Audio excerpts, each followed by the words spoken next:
Okay, good day, SERTS students. So, again, I am Balati Katangkay, and for today's lesson, we're going to discuss resources. Next slide, please.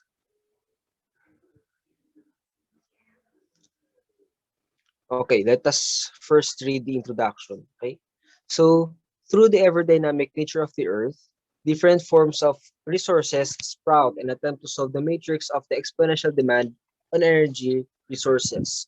As the population rises year by year, the demand for energy supply will surely reach berserk numbers. Energy usage in numerous national aspects such as industry, commerce, transport, and telecommunication has compelled us for the past generations. By that, experts kick-started an energy revolution in search of the law to nullify the energy crisis. In this unit, we will tackle the various forms of resources, how we use them, and how we will use them along the lines of human history as we strive for a greener home. Next. Okay, resources. Okay? Okay, discuss natin yung resources. Sabi dito, these are naturally created commodities critically important or necessary to human life and civilization. So resources in Filipino, it is pinagkukunan, okay? So lahat ng mga pangailangan natin, uh, lahat ng mga kailangan natin, vital needs natin sa to live and to survive, lahat 'yan ang pinagkukunan natin ay uh, yan ay resources, okay? So, here, we have two types of resources, okay? Specifically, energy resources na tatakal natin ngayon, okay? Which is renewable and non-renewable. So, basically, okay, basahin muna natin, okay? Renewable, these are resources that can be replenished over a relatively short period of time, while non-renewable resources are resources that cannot be replenished on a human time scale. So basically, renewable from the word itself, okay? So it can be renewed, okay? It can be replenished, napapalitan over a short period of time. While non-renewable resources, it is, ito yung mga pinagkukunan natin na uh, hindi siya napapalitan sa short period of time or minsan tumatagal ng ang ilang daang taon, thousands of years or even millions of years. So halos sa sobrang tagal nun, halos parang hindi na rin siya napapalitan, parang um, kung kung iisipin, parang useless na rin na napapalitan siya dahil sobrang tagal pa bago mapalitan. So we consider it na as non-renewable. Okay? So next, renewable resources. Okay? So for renewable resources, we have ang discuss natin ay 7 different types of renewable resources.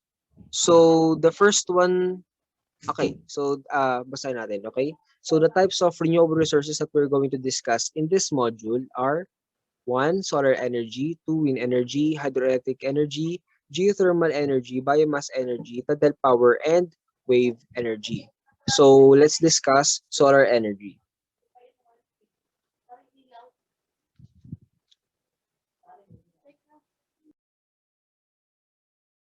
Okay, so solar energy, this is the energy derived directly from the sun, and it is an extremely clean and renewable form of energy. So solar means sun, okay? So sun, this is the most abundant source of energy on Earth since kahit saang lugar naman siguro dito ay may light at ang source of light natin ay natural light natin ay yung sun. So this is the most abundant source of energy sa sa planet natin sa Earth. Okay, next. Okay, solar energy technology. So the following na sasabihin na i-discuss natin naman ay mga technologies or mechanisms na ginagamit for us to harness solar energy. Okay? So The first one is photovoltaic cell or solar cell, or ito yung pinaka-famous na tinatawag natin na solar panel, okay? So, it is the most it is the most widely known na type ng solar energy technology. Okay? So, photovoltaic cell or PV cell, okay, or solar cell is this directly converts sunlight into electricity and consists of semiconductor materials made into thin sheets called wafers. Okay, next. Okay, solar module, this is formed when individual solar cells are connected. Okay, so yung itong mga individual solar cells na to, kapag pinag-connect sila, magiging solar module. While solar array naman, itong mga solar module naman na ito, pag pinag-connect naman, ito yung tinatawag na ring, ito yung tinatawag namang solar array. Okay, next. Okay, types of solar cells naman tayo. Okay, so una, we have single crystal solar cells. So these are made from a large crystal of very pure silicon that has been grown under very high temperatures, about 1,400 degrees Celsius. Single crystal cells are efficient, but the manufacturing is very expensive. So among the three na discuss natin na uri ng solar cells, it is the most efficient at makaba rin yung lifespan niya. Ito nga ang efficiency rate niya ay 20% and the lifespan and its lifespan is 25 years. And among the three that we're going to discuss, this is the most efficient. Okay? But since efficient nga siya, okay? So mahal siya. Okay? Yung pagkaka-manufacture sa kanya, so mahal siya. Okay? Next. Okay, polycrystalline solar cells. So these are simpler and cheaper to make. Molten silicon is placed in molds, then cut into wafers to produce polycrystalline cells. Although these cells are cheaper, they are not efficient as single crystal PV cells. Okay, so its efficiency rate is 16% and its lifespan is 25 years. So um, compared to single crystal solar cells, mas less efficient siya. Okay? Pero mas mura naman siya. Okay? Next. Okay, next. Thin film solar cells or amorphous solar cells. So these are made by depositing very thin films or thinner it is thinner than human hair, mas manipis pa sa buhok, okay, of silicon on a substrate such as glass. Because of this, these cells require less silicon and can be deposited on flexible materials such as plastic. So its efficiency rate is 10% and its lifespan is 20 years. So among the three, this is the least efficient type of solar cell and has the shortest among the three, which is 20 years lang siya. Okay, next. Okay, another one na solar energy technology. Okay, so we have here concentrating solar power or CSP.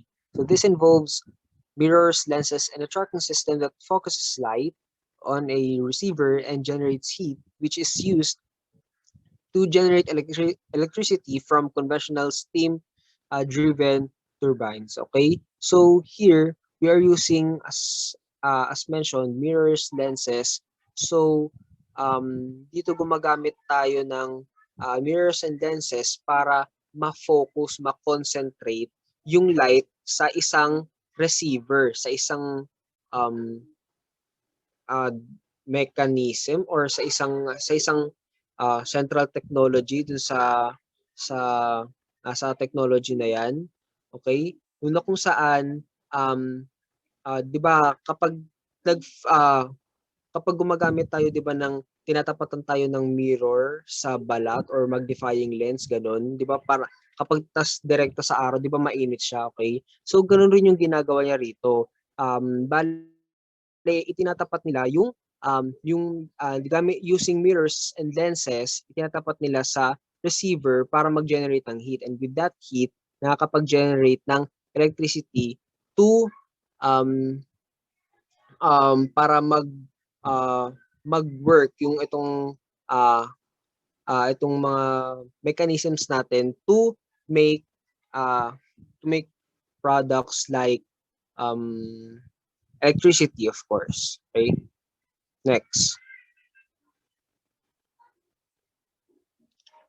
Okay, next. Solar heating and cooling and or SHC system. So this collects thermal energy to provide hot water and air heating or conditioning. So kung makikita nyo dito, direct siya, okay?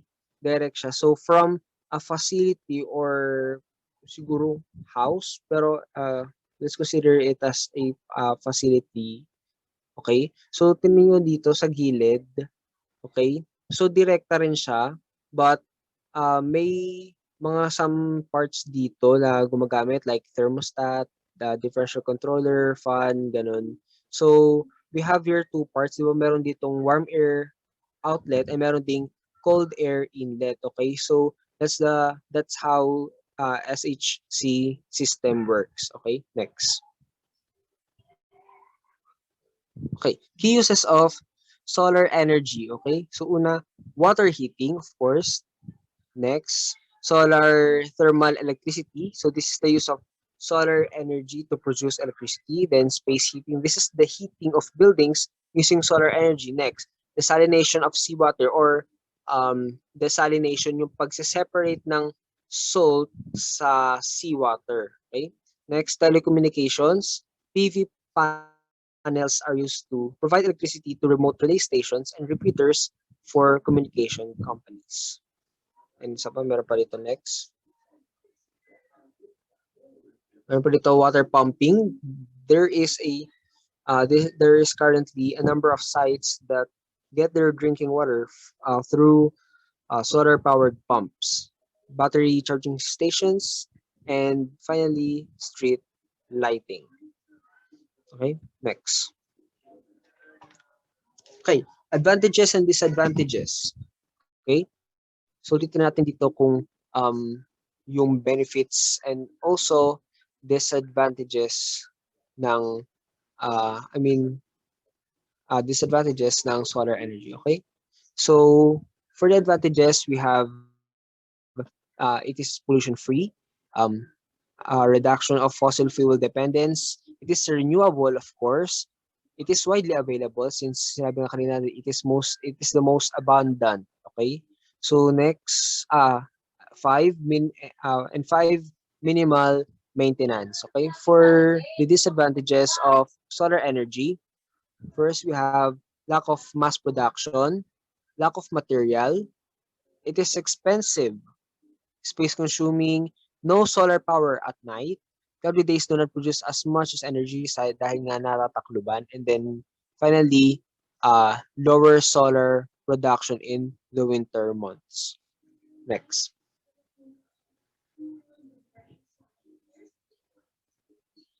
Okay, wind energy. Okay. So wind energy, this is the energy derived directly from the wind. Okay, sabi nga from the word itself na wind energy. Okay, so wind is actually a form of solar energy. Bakit po? Okay, sabi dito, remember that winds are caused by the uneven heating of the atmosphere by the sun, the rotation of the earth, and the earth's surface irregularities. For as long as the sun shines and the wind blows, the energy produced can be harnessed to send power across the grid. Okay, clear? Next.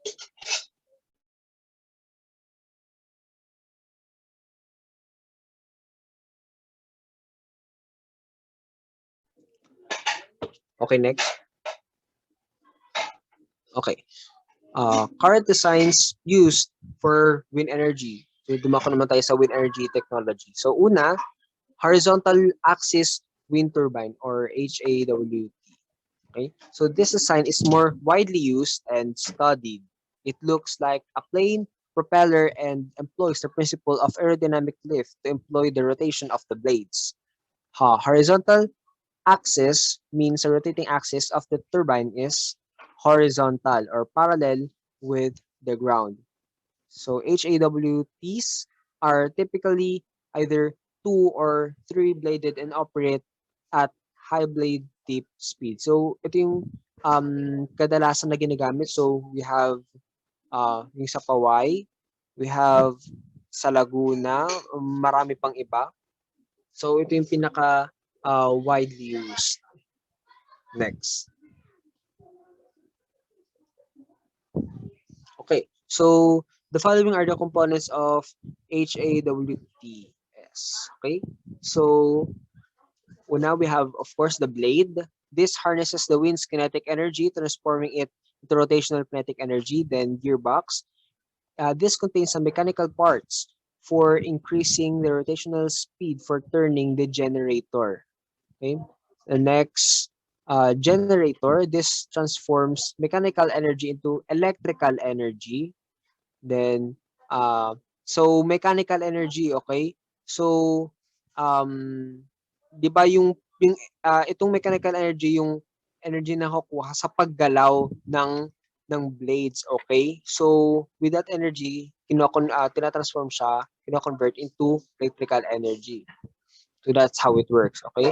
So next, directional mechanism. This provides a means for swinging the blades into the wind for maximum efficiency. Next, protection mechanism. The brake is activated when the conditions are not ideal. If the wind is too weak, the operation is not efficient. If the wind is too strong, the brakes prevent the rotor from spinning, causing possible damage. And finally, tower. This is the turbine well above the ground to avoid turbulent winds and to expose the blade to higher wind speeds found at greater elevation. So ito mismo yung body, okay? Yung tower. Next. Okay, next. Vertical axis wind turbine or VAWT. Okay? So this design is characterized by the rotation of uh, a vertical axis, much like an egg beater, because the wind is perpendicular to the axis of rotation. This turbine can utilize wind blowing from any direction and does not require any directional mechanism.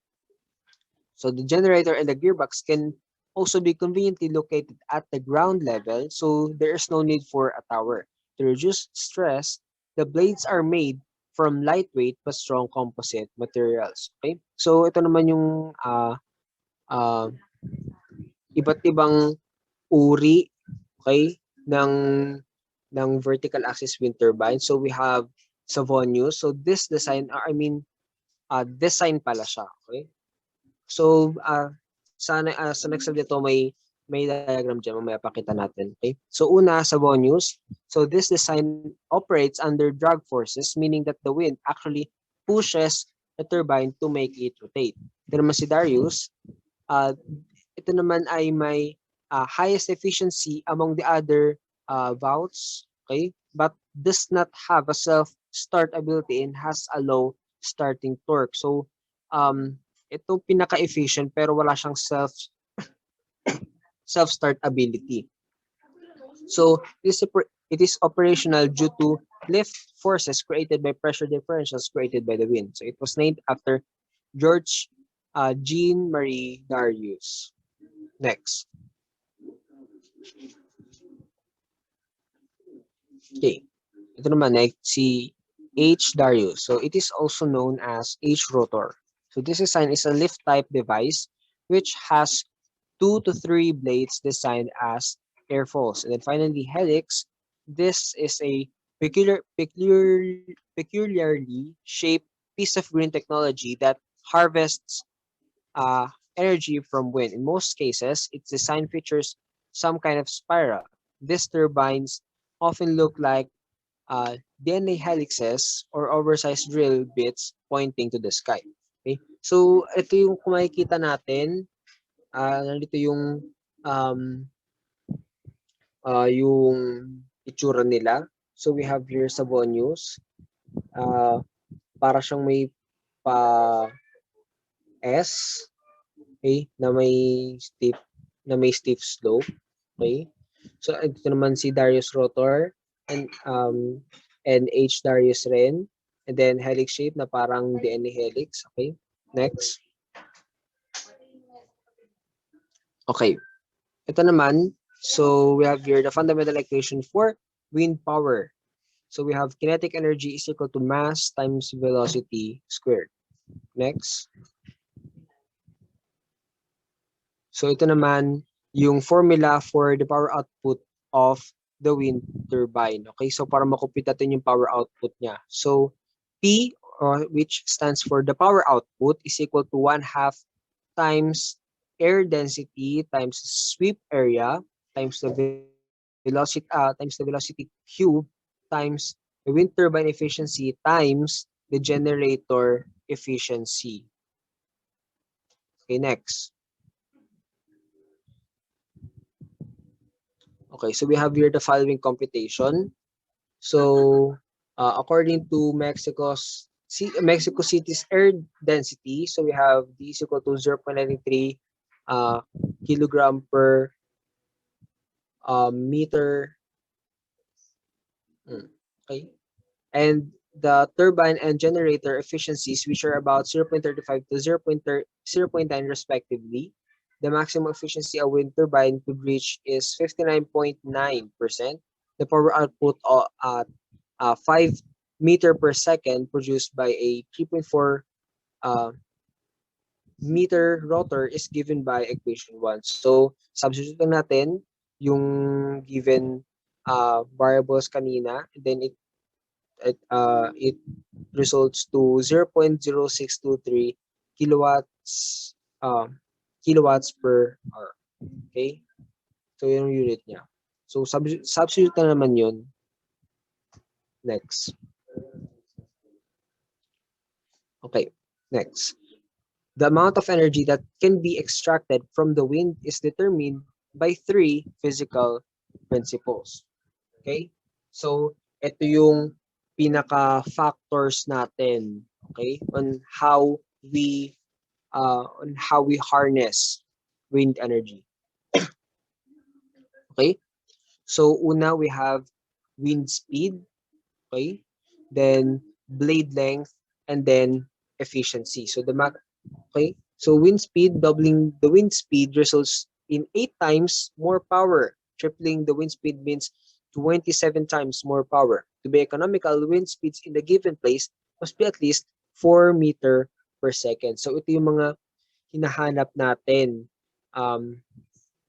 Hinahanap natin mga conditions for us to get uh, uh, uh, yung enough or efficient na wind energy, okay, na pagkuha.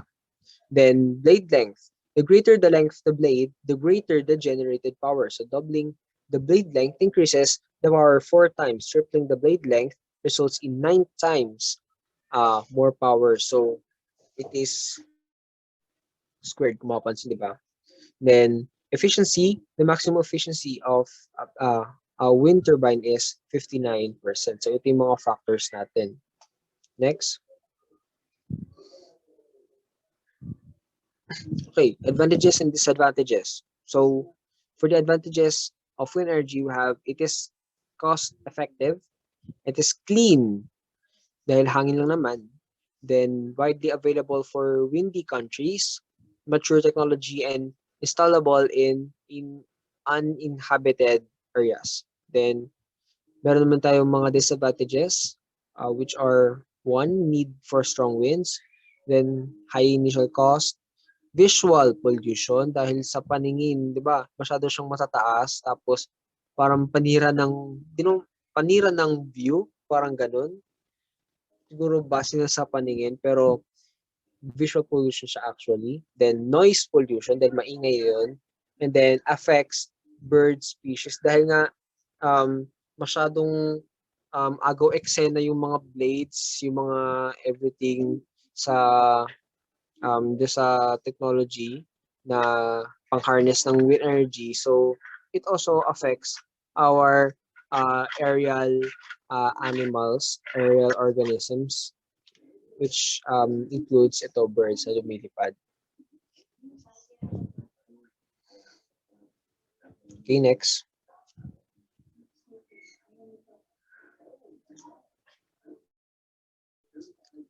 Wait, pahinga muna, pahinga muna. Cut mo muna. Cut mo muna. Cut mo muna yung record. Okay lang.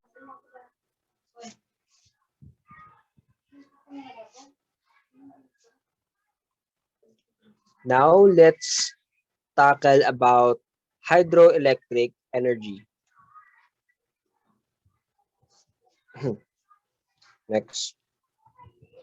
Okay, so hydroelectric energy or white coal is a form of energy that harnesses the power of water in motion, such as water flowing over a waterfall to generate electricity. So white coal, but maybe you're wondering why it is also called white coal. So it is white atong term na tong white coal ay isa sa metaphor to describe hydroelectric energy. So white coal ginagamit siya sa England noong mid 16th to late 17th century sa England. So ito yung term na white coal yung ginagamit as metaphor or parang uh, uh, not paghambing, pagkumparahin or basta to relate, okay? Para yung metaphor sa hydroelectric energy, okay? So, the amount of electricity a hydropower plant produces depends on two factors, which are height difference between the source and the flow or head and the amount of water. So, yan yung mga factors natin. Next.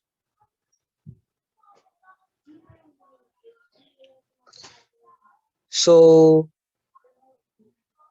ito naman, next, yung main components natin sa pagbubuo ng isang hydroelectric power plant. So una, we have here dam, which creates a large waterfall and stores enough water to supply the plant at all times, producing and storing energy. So also, this helps to regulate flooding. Okay. So next, penstock. So this channels water from its natural environment to supply the the dam reservoir. So this may be an open channel, a tunnel, or a pipeline. So that's penstock. Next, powerhouse. This houses the turbines driven by the waterfall and the generator driven by the turbines. And then where this is a small pond that is required to keep the penstock submerged. So it is constructed along the stream to divert water and allow it to flow through a canal into a forebay where sediments can settle. Next.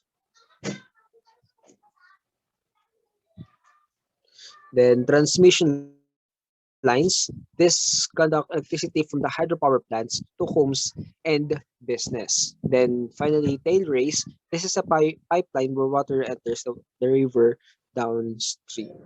Okay. Next. Okay. Nagduwa ko naman tayo sa types of hydroelectric power plants. So the first one is impoundment facility. So this facility utilizes a dam to control the flow of water stored in a pool or reservoir. When more energy is needed, water is released from the dam. Once water is released, gravity takes over and the water flows downward through through a turbine. So as the blades of the turbine spin, they power a generator. So that's how impoundment facility works. Next.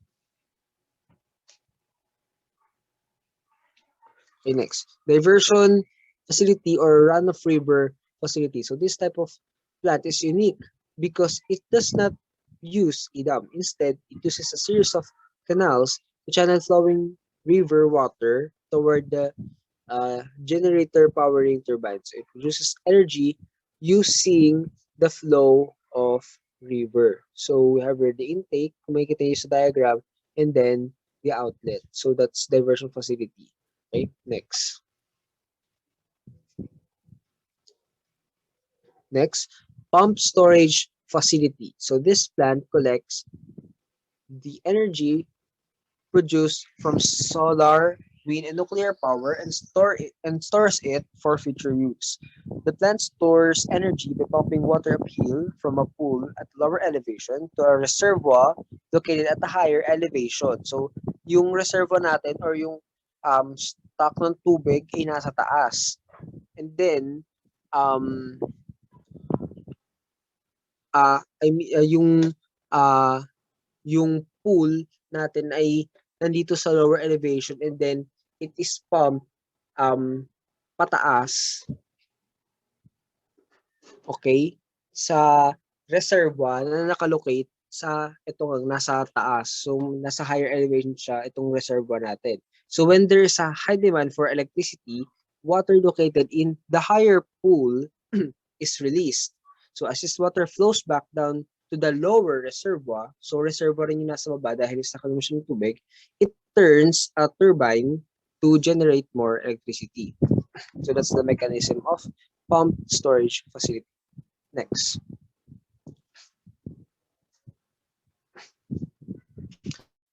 Okay, advantages and disadvantages of hydroelectric energy. So, so for the advantages, we have many dito. We have 9. So it is renewable, storable, emission-free, reliable and continuous, adjustable, create lakes, efficient, eco-friendly, and low operating and maintenance costs. While the disadvantages are one, impact on water animals. Syempre, naapektuhan rin niya yung water animals natin. Then, limited plant locations dahil hindi naman lahat pwedeng pagtayuan ng ng ganitong uri ng mga dams, di ba? Then, we have higher initial costs. Syempre, maraming gagamitin, so mahal. Emits carbon and methane. Then, susceptible to droughts or tagtuyot. Flood risk can increase the temperature of water, high investment for the structures, and finally, unstable after some time. Next.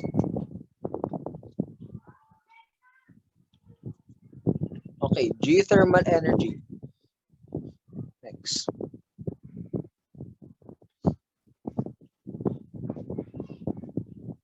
Okay, so geothermal energy, di ba last module we discussed about geohazard. So we knew that geo means earth, okay?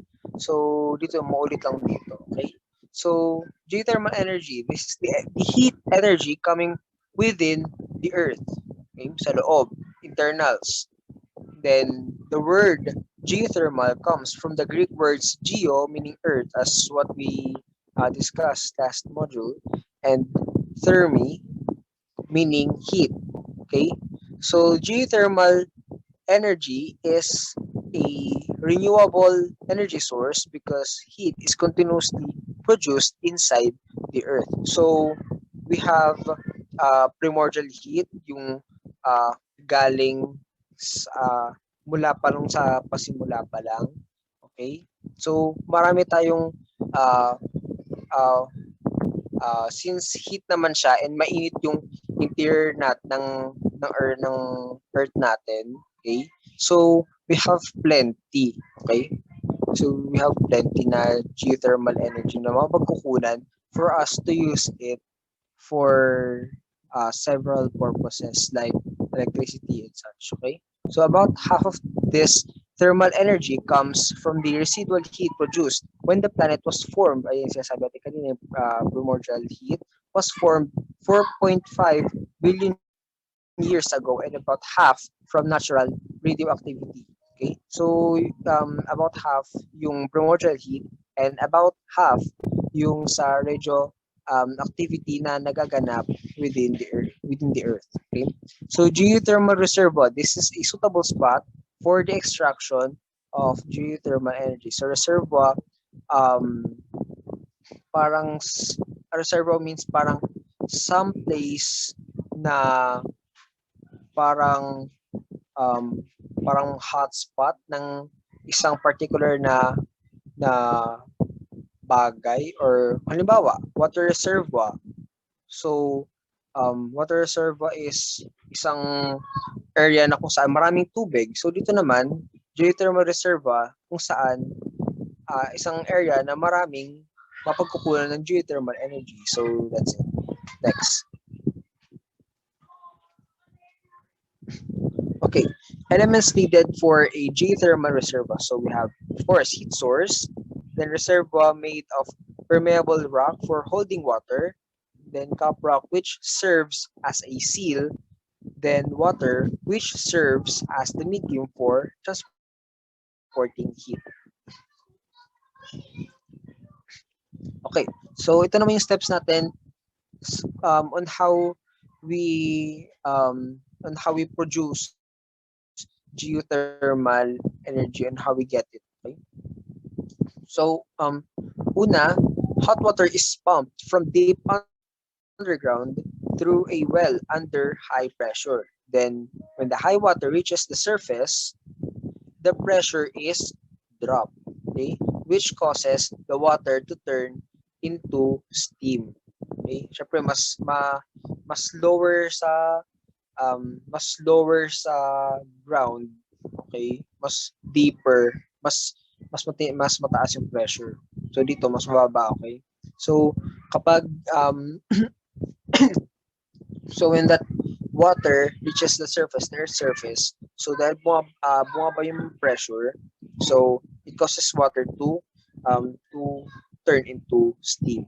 Then the steam spins a turbine which is connected to a generator that produces electricity.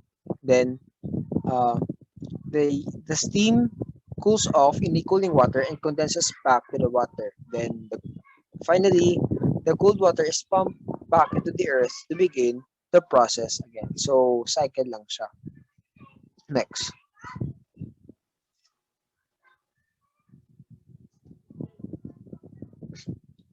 So now let's discuss naman sa types of geothermal power plant. So una, we have dry steam plant. So this is the oldest type and requires pure steam. So it sips directly hot steam beneath the ground through pipes to mobilize generator turbine. So sabi, kumukuha siya, okay, ng hot steam directly galing sa ilalim ng lupa for us to uh, uh, mapagana natin, mapaandar yung generator turbines natin. So this is actually the oldest type. Next.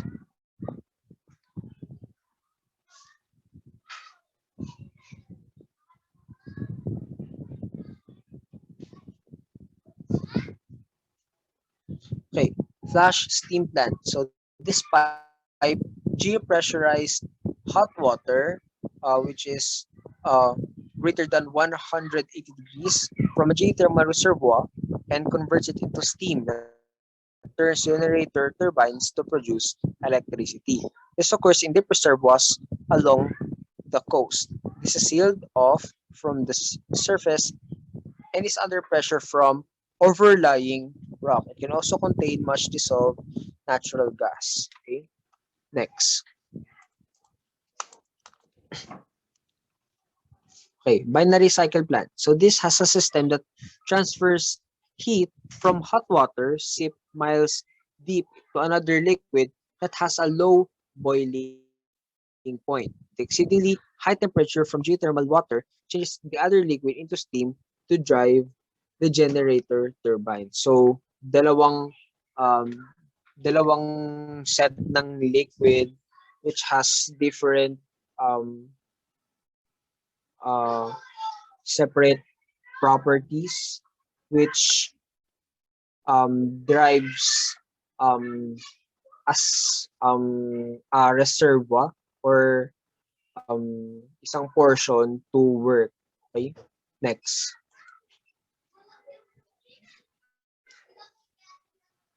Okay, advantages and disadvantages. So, advantages of geothermal energy, una, it is renewable, of course, since it is a renewable resource. Then, sustainable, more environmentally friendly than conventional fuel resources. No need for a fuel, minimal pollutant produced. It is clean. It is uh, low cost and maintenance. It consumes low cost and low maintenance lang. Then space efficient. Then disadvantages of geothermal energy, we have it has impact on water animals, limited plant locations, higher initial costs, emits carbon and methane susceptible to droughts, flood risk can increase the temperature of water, high investment for the structures, and unstable after some time. Okay, proceed tayo. Okay, biomass energy. Next.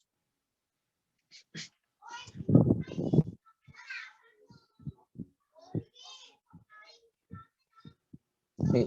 Biomass energy. This is the oldest source of energy ever since prehistoric man discovered fire.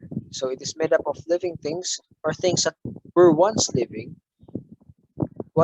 So this can include any plant or animal materials such as sugarcane or corn crops, wood chips, or even dung. So all these types of biomass contain energy because they are organic materials, meaning carbon, di ba? So whether they started life as plants or animals, they have all absorbed chemical energy naturally from the sun. So bio, okay? So meaning life, di ba?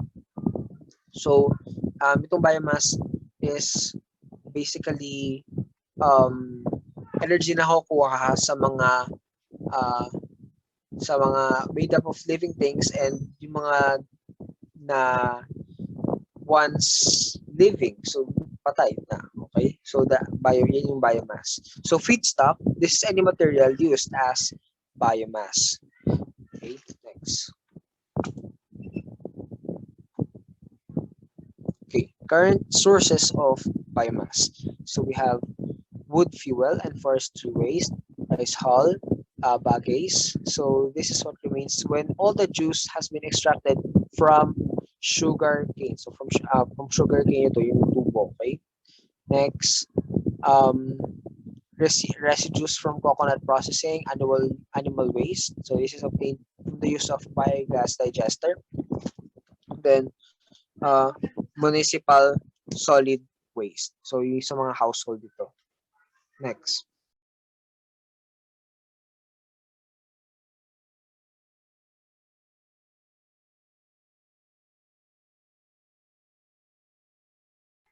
Okay, biogas digester. Okay, so this is an enclosed tank that leaves out oxygen. So here, bacteria break down the animal waste into different gases, including methane. So the bacteria that produce methane are most effective in a temperature range of 35 degrees Celsius to 41 degrees Celsius. So hot water is allowed to circulate with the waste to maintain the needed temperatures. The gas produced can then be burned off in a flame or used in fueling an electrical generator. So ever, siguro, ewan ko kung some of you have already seen one, a biogas digester, pero ako kasi nakita na ako. So, may ano siya, para siyang tank or yung ang tank or drum, and then meron dong part na yung space na doon ka magre-replenish, doon ka maglalagay ng mga wastes no mo or kunyari natirang pagkain, mga ganyan, mga iba't ibang uri ng wastes na pwede mag-contribute, na pwede maging feedstock. Okay?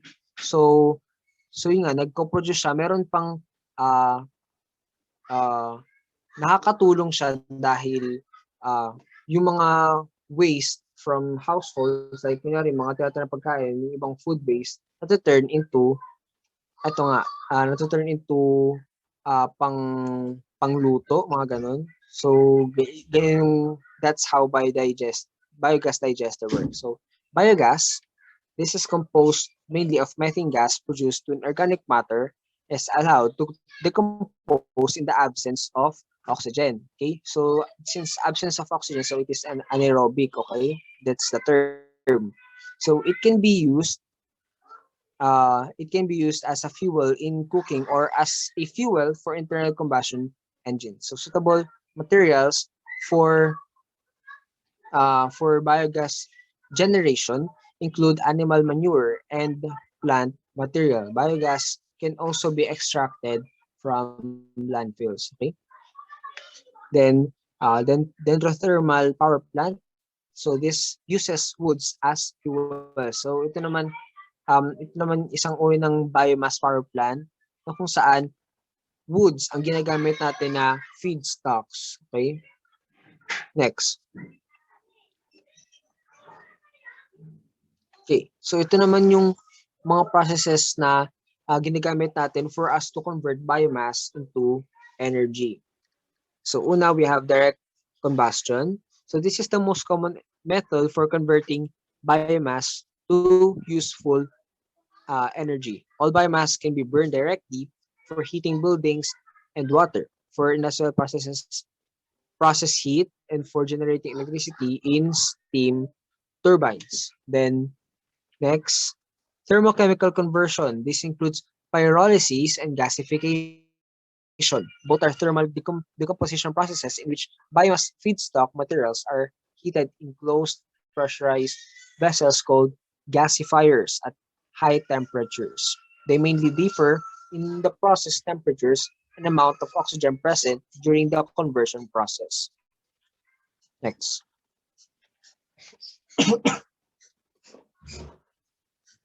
Ayan. So, elaborate natin dito yung pyrolysis and gasification na nabanggit kanina. So, pyrolysis, this entails heating organic materials to 400 degrees Celsius to 500 degrees Celsius. So, dito yung sinasubject natin into high temperature, no? So, in the near complete absence of free oxygen. So, anaerobic ito. So biomass pyrolysis produces fuels such as charcoal, bio-oil, renewable diesel, methane, and hydrogen. Then gasification. This entails heating organic materials to 800 degrees Celsius to 900 degrees Celsius with injections of controlled amounts of free oxygen and or steam into the vessel to produce a carbon monoxide and hydrogen-rich gas called synthesis gas or in short, syngas. Then, transesterification. This is the chemical conversion process used for converting vegetable oils, animal fats, and greases into fatty acid methyl esters or FAME or red as FAME, which are which are used to produce biodiesel. Next.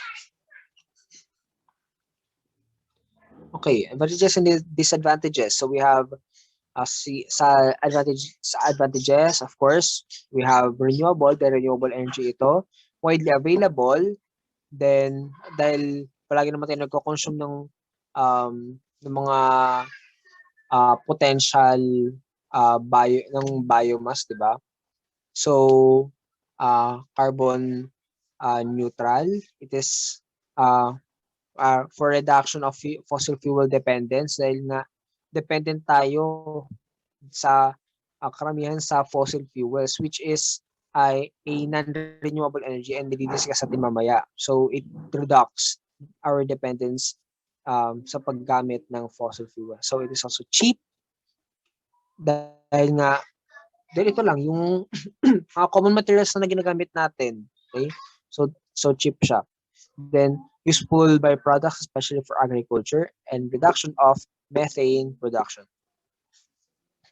Then disadvantages of biomass energy, not as efficient as fossil fuels, deforestation dahil nga we sometimes gumagamit tayo ng wood gaya dun sa kanina. So we have yung sa hydrothermal power plant. So we actually use wood as fuel. So it contributes sa deforestation. Then it is space consuming, contributes sa production of carbon monoxide and other pollutants, and costly transportation. Next. Okay, tidal energy. So tidal energy is produced by the surge of ocean waters during the rise and fall of tides. Diba ang tides ay yung rising and falling of seawater or other bodies of water with the influence of the gravitational pull of the moon. Okay, so with that mechanism, so we can be able to harness energy in the form of tidal energy. Okay, so the following are mechanisms of tidal energy production. So una, we have tidal stream. This makes use of a fast flowing body of water created by tides. To turn a turbine using a fluid, that fluid can be air, wind, or what liquid water.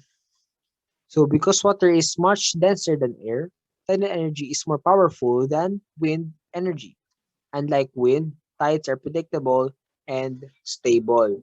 So where tidal generators are used, they produce a steady, reliable stream of electricity. Next. Next, barrage design. So this design uses a large dam called a barrage. So it is called a barrage design because we use here a barrage, which is a large dam. So with the barrage, water can spill over the top or through turbines in the dam because the dam is low. So nasa ba. Okay? So barrages can be constructed across tidal rivers, bays, and estuaries. Next.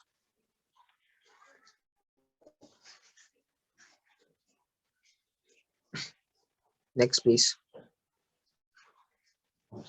Okay, tidal lagoon design. This involves the construction of tidal lagoon. So a tidal lagoon is a body of ocean water that is partly enclosed by a natural or man-made barrier. So tidal lagoons might be also estuaries and have fresh water emptying into them. So sabi nga dito, lagoon is an ocean water wherein napapaligiran siya partly enclosed by yung uh, infrastructures or mga structures na gawa ng tao. Okay? So that's lagoon. Next.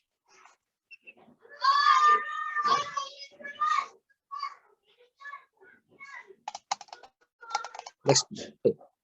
Finally, we have again advantages and disadvantages. Okay, so advantages of tidal energy.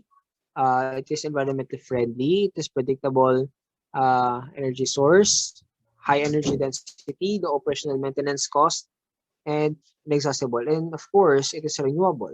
Okay, so disadvantages of tidal energy: high construction costs, effects on marine life dahil nga ang activity natin dito ay nasa dagat. So yung mga habitants doon ay ang mga ay naaapektuhan, okay? So location limits, dahil hindi naman sa lahat ng lugar may dagat, 'di ba? So limited lang yung location. So next, the variable intensity of sea waves. So hindi naman gaanong yung yung intensity ng sea waves hindi naman sa lahat ng oras malakas, 'di ba? Next.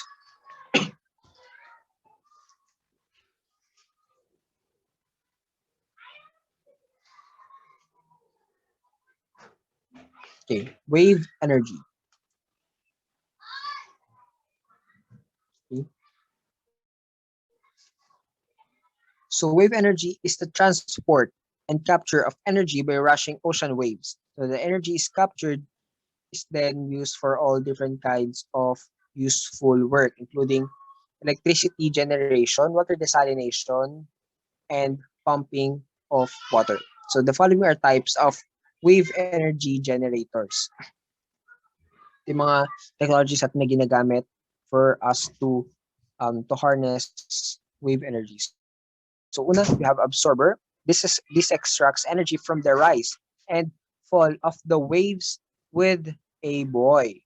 Okay? So once the energy is extracted, it is then converted to electrical energy with a linear or rotary generator. So don't be confused with tidal and wave energy. So dito, di ba nabanggit sa absorber, ay kanina sa tidal na yung rise and fall. So kanina, sa tidal, rise and fall ng tide. So dito naman sa absorber, we have rise and fall of the waves. Okay? So don't be confused with that. Next, 2, attenuator. So this captures energy by being placed perpendicular to the length of the wave. So this causes the attenuator to continuously flex where segments are connected. This connection is then connected to hydraulic pumps which convert the energy. Next.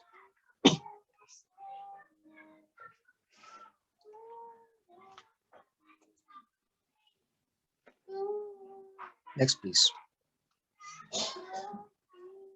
Okay. Oscillation water column, so OWC. So this is partially submerged enclosed structure. So submerged siya.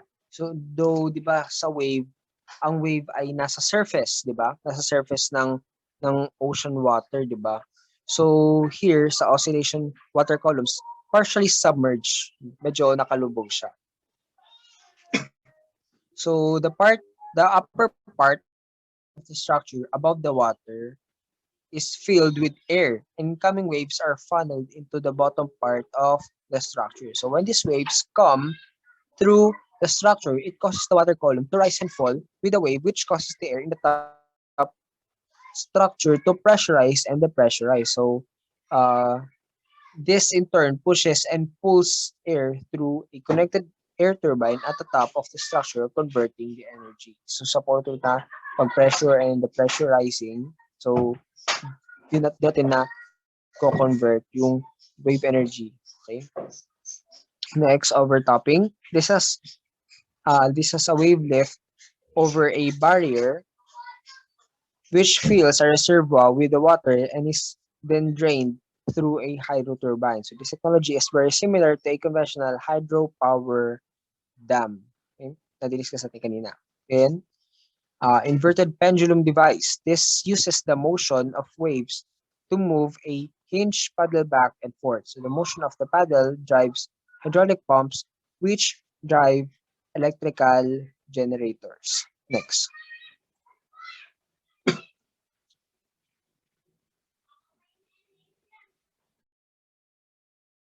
Okay, advantages and disadvantages. So for the advantages, we have, of course, it is renewable, environment friendly, widely available, variety of ways to harness, reduction of fossil fuel dependence, no damage to land, and it is efficient.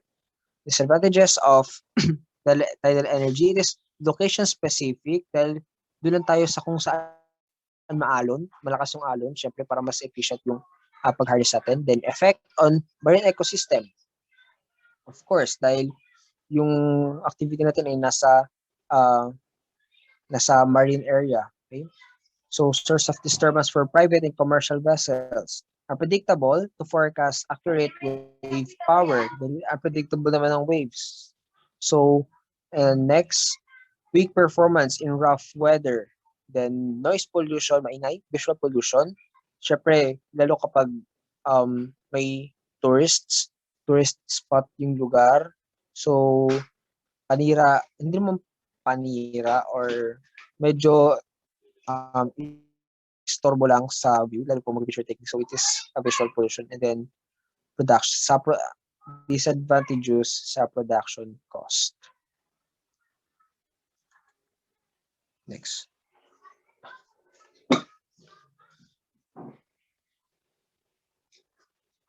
Pahinga muna.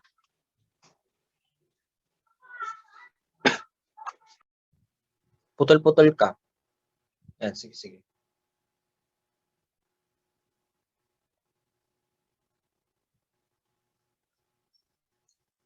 Okay, so now let's continue with non-renewable resources. Okay, next. So, di ba kanina sinabi natin na non-renewable resources are resources na pinagkukunan natin ng energy na kung saan it takes a lot of time, thousands, millions, billions of years pag mapalitan. So it is considered as non-renewable resources. So we have here three types of non-renewable resources. We have fossil fuels, mineral resources, and nuclear energy. So now let's tackle fossil fuels. Next.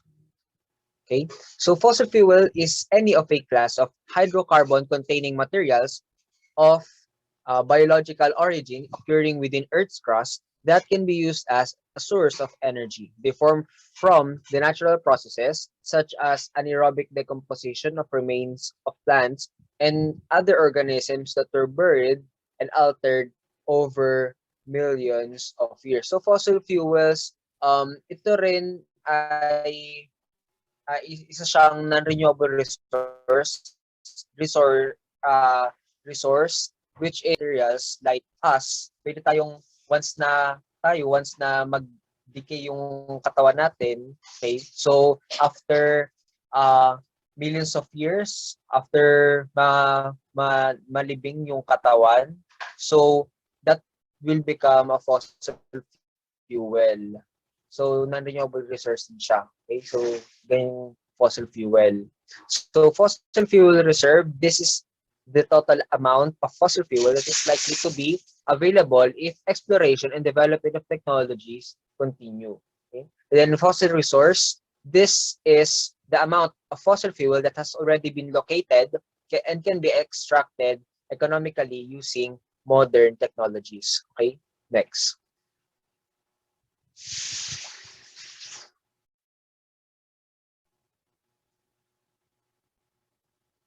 Yeah. So we have types of fossil fuels, but first let's discuss coal. Okay, so coal is the most abundant fossil fuel and is a combustible black or brownish black sedimentary rock formed from decompacted and transformed remains of ancient plants that grew near swamps in warm, humid areas millions of years ago. So matagal rin siya. So ito galing siya sa mga ancient plants. Sobrang tanda ng mga halaman na nag-decay na millions of years ago. So, ang appearance niya, black or brownish, ganun yung itsura niya, so, or dark brown. Okay, so, and also, this is the most abundant, yung pinakamaraming resource. Okay, so, it is usually occur in rock strata or yung strata, yung layers, yung beds of rock, in layers or veins called coal beds or coal seams. It has varying amounts of carbon, hydrogen, oxygen, nitrogen,